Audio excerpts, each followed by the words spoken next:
হে everyone, আমি অপর্ণা। তো এখন আমি রেডি হয়ে গেছি স্নান করে, কারণ এখন যাব একটা পূজাতে। আমি অনেকক্ষণ থেকেই আমার ইন্ট্রোডাকশনটা বানানোর চেষ্টা করছিলাম একা একা, তাই আমি ভাইকে ডাকলাম, কিন্তু ভাই আমাকে এখানে ইগনোর করে চলে যায়। দিদিকে ডাকলাম এখানে, দিদিও আমাকে এখন ইগনোর করে চলে যাবে। তারপর আমরা এখন বেরিয়ে যাচ্ছি পূজার জন্য।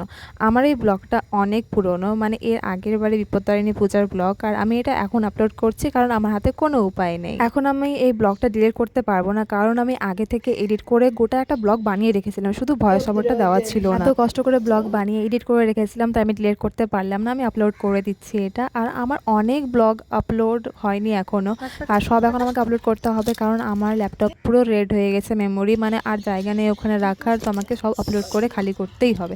তো আমি আস্তে আস্তে সবগুলো দিব, আর ওগুলো অনেক এক্সাইটিং ভালো ব্লগস আছে। তো এখন আমরা বেরিয়ে গেছি, এখন আমরা পৌঁছে গেছি। আর এটা হচ্ছে আমার দিদা প্রতিবার উপোস থাকে আর এখানে এসে ডালা দেয়।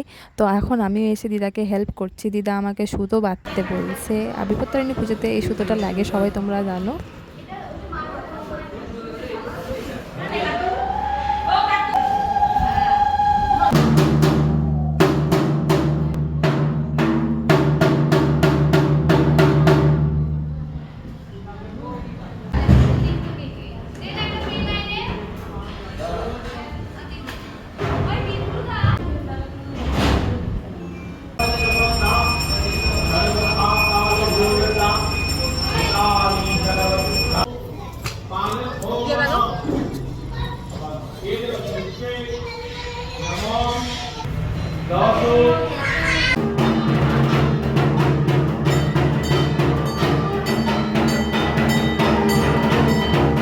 এটা হচ্ছে আমার বৌদির মেয়ে, ও অনেক শান্তশিষ্ট হয়ে আছে আজকে। আমি ওকে বারবার বলছি স্মাইল করো, স্মাইল, ও স্মাইলই করছে না।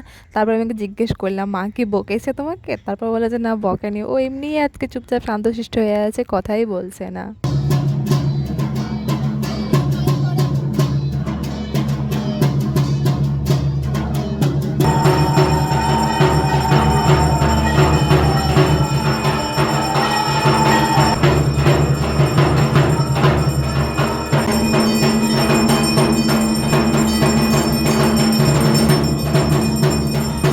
এখানে পূজা করা কমপ্লিট হয়ে গেল, এখন অঞ্জলি হচ্ছে, আর অঞ্জলির পরে হবে হচ্ছে যজ্ঞ। তারপর পূজা পুরোপুরি সম্পন্ন হয়ে যাবে। আমি আগে প্রায় সব ব্লগেই মানে নো কপিরাইটের যে গানগুলো থাকে, ব্যাকগ্রাউন্ড মিউজিক, ওগুলো দিয়েছিলাম, কিন্তু প্রায় সবগুলোতে কপিরাইট চলে এসছে।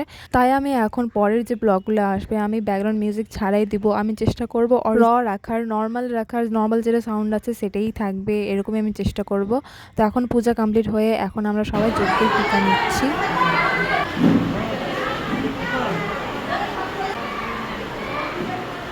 এখন পূজা হয়ে গেছে পুরোপুরি সম্পন্ন, আর এখন আমি দিদিকে বলছিলাম যে এখন বাড়ি চলে যাই। আর এখানে সন্ধ্যাবেলা খিচুড়ির প্রসাদ খাওয়াবে, ওটা খেতে পরে আসবো। কিন্তু এখানে বাড়ির দিদি আমাদেরকে জোর করে উপরে নিয়ে যায় আর বলছে তোরা এখনই খেয়ে যাবি, পরে আর আসতে হবে না, এখনই খেয়ে দিয়ে চলে যায় একবারে। রান্না বান্না সব কমপ্লিট হয়ে গেছে, তোদেরকে একবারে খাইয়ে আমি বাড়ি পাঠাবো, সকাল থেকে না খেয়ে আছিস তোরা।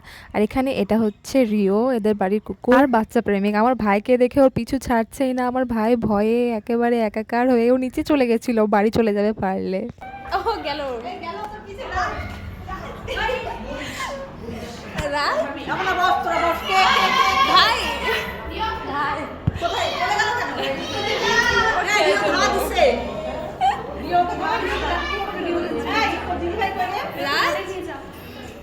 আরে কিছু করবে না তো। তারপর আমরা এখানে খেতে বসে গেছি, আর খেতে বসে তো অনেক হাসি মজা গল্প শুরু হয়ে গেছিলো। আমাদের খেতে প্রায় অনেক সময় লেগে গেছিলো, কারণ আমরা খাচ্ছিলাম কম আর গল্প করছিলাম বেশি। আর এখানে একপাশে রিও বিছানার ভিতরে চুপচাপ করে বসে আছে, প্রচণ্ড শান্ত, কিন্তু ও কাউকে কিছু করে না, শুধু বাচ্চাদের কাছে একটু যেতে চায়। এখানে আমি, দিদি, ভাই আর বোন মিলে খেতে বসেছিলাম। এখন খেয়ে নিচ্ছি হচ্ছে ফল প্রসাদ। আর এখানে হচ্ছে এ হচ্ছে মহারাজের মতো খাচ্ছে, মানে ওর মা খাইয়ে দিচ্ছে মিষ্টি একেবারে, আর ও আরামসে ঘুরে বেড়াচ্ছে। মজাই আলাদা, বাচ্চা হওয়ার সত্যি খুব একটা আলাদা মজা থাকে। তো এখানে আমরা প্রসাদ খেয়ে নিলাম, তারপরে চলে এসছে খিচুড়ি প্রসাদ। আর এটা হচ্ছে কাউনের চালের পোলাও। তো এটা আমি প্রথমবার খেলাম, খেতেও ভীষণ টেস্টি ছিল। তারপর চলে এসেছিলো খিচুড়ি প্রসাদ, আর খিচুড়ি প্রসাদ খাওয়ার পর আমরা একটু গল্প করেছিলাম, তারপর চলে গেছিলাম বাড়ি। তো আজকের এই ব্লগটা এই সুন্দর একটা চাঁদের সাথে শেষ করলাম।